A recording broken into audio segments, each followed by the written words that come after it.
નમસ્કાર, મારું નામ છે પ્રીત કામાણી. હું એક બોલિવૂડ ફિલ્મનો અભિનેતા છું અને નેચર લવર છું.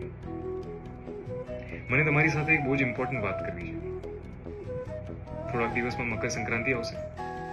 આપણને બધાને પતંગ ચગાવવી બહુ ગમે છે, ખાસ કરીને ગુજરાતમાં.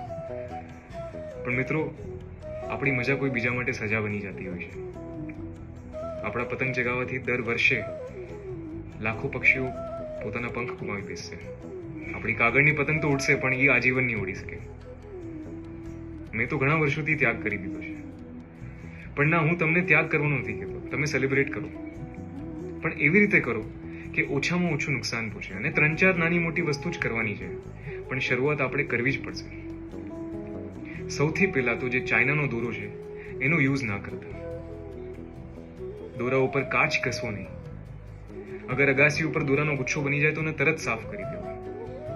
પતંગ ચગાવતી વખતે અગર તમારી દોરીમાં કોઈ પક્ષી અટકાઈ જાય તો તરત એ દોરીને કાપી દેવી.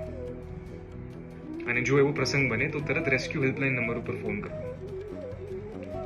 મિત્રો, આટલી નાની મોટી વસ્તુ કરવાથી જો લાખો પક્ષીઓની જાન બચી શકતી હોય, એ બેઝુબાન જાનવર જો જીવી શકે, તો આપણે કરવું જ જોઈએ.